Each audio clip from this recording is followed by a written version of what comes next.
Sa kwentong ito dadalhin ko kayo sa isang palengke na puno ng misteryo at kababalaghan. Isang lugar kung saan ang mga engkanto ay nagkukubli sa dilim at ang mga lumang bahagi ay tila may sariling buhay. Habang naglalakbay sina Mario at Jomar sa mga hindi kilalang sulok ng palengke, isang kakaibang salamin at isang puno ng balete ang magdadala sa kanila sa isang nakakatakot na karanasan. Ano ang kanilang natuklasan at paano sila nakatakas sa mahiwagang halakhak na bumabalot sa kanila? Manatili at alamin ang kanilang kwento sa Creepy Pinoy Stories. Ang pangalan ko po ay Mario. Bata pa ako nung mangyari itong ikukwento ko sa inyo. Siguro mga 10 or 11 years old. May tindahan kami ng isda sa palengke. Actually, hindi lang isda. Minsan baboy, manok. Depende sa kung ano yung mabibili ni tatay sa umaga. Minsan din gulay o prutas, basta kung ano yung sa tingin ni tatay na mabenta sa araw na yon, yun yung ititinda namin. Madalas ako sa palengke, lalo na kapag Sabado at Linggo. Tulong ako kay tatay. Kapag regular na araw naman, pagkatapos ng klase, dumadaan ako sa palengke para magdala ng pagkain kay tatay. Maraming kwento na kumakalat tungkol sa mga engkanto sa palengke. May mga nawawala raw kasi doon na hindi na natatagpuan. May mga parte raw ng palengke na hindi dapat pinupuntahan dahil doon daw nakatira yung mga engkanto. Hindi naman ako naniniwala sa mga ganong kwento. Para sa akin, mga kwento lang yon na pampagulo sa isip ng mga tao. Kasi sa isip ko, kung totoo man yon, edi sana lahat ng tao na napapadpad doon ay nawawala. Pero hindi naman ganun yung nangyayari. Isang araw, kasama ko yung pinsan kong si Jomar.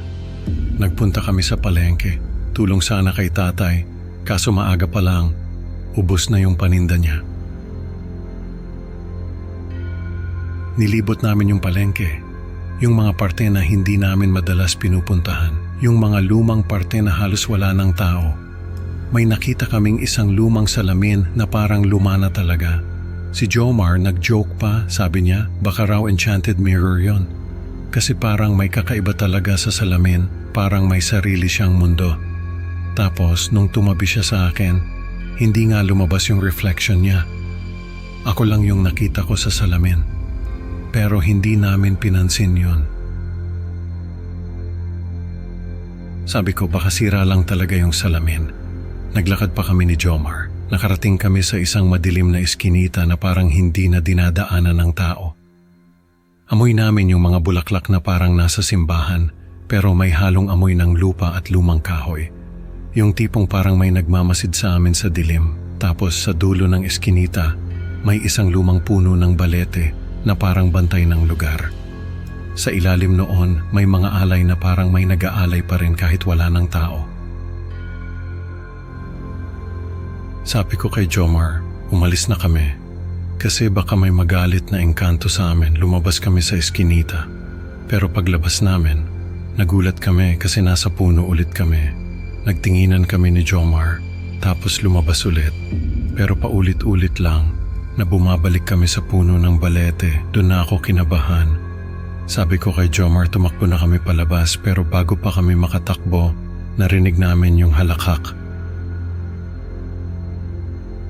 Halakhak ng lalaki, halakhak ng babae, halakhak ng bata, halakhak ng matanda.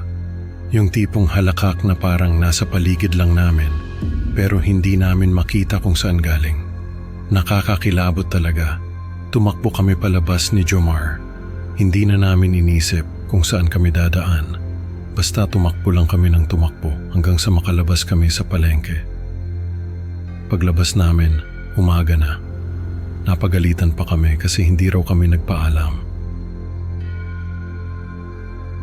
Sabi nila, imposible raw yung kwento namin kasi ang tagal na raw ng mga nawawalang parte ng palengke na sinasabi namin. Tapos yung puno ng balete, matagal na raw pinutol yun. Pero may napatunayan kami ni Jomar kasi nung naglilibot kami sa palengke, may dalang camera si Jomar. Nagpipicture siya ng mga nakikita namin. Pag uwi namin, pinadevelop namin yung mga pictures. Pinakita namin yung mga pictures sa mga kamag-anak namin. Nung una, hindi sila makapaniwala. Tapos may isa na naglabas ng lumang litrato ng pamilya namin. Doon nila nakita yung lalaking nakaputi na may berdeng mata at doon na sila naniwala sa amin. Simula noon, hindi na kami nagpunta sa palengke ni Jomar. Yung mga kamag-anak naman namin, nag-ingat na rin sila. Sinabihan nila yung mga bata na huwag nang pumunta sa mga parte ng palengke na hindi nila kabisado. Parang naging mas maingat na talaga kami lahat. Sa kwentong ito, natutunan natin na ang mga engkanto sa palengke ay hindi biro. Minsan ang mga kwento ng matatanda ay may katotohanan. Salamat sa pakikinig mga kaibigan. Huwag kalimutang i-like at mag-subscribe sa Creepy Pinoy Stories para sa mas maraming nakakatakot na kwento. Hanggang sa susunod na upload, mag-ingat sa mga lumang salamin at puno ng balete.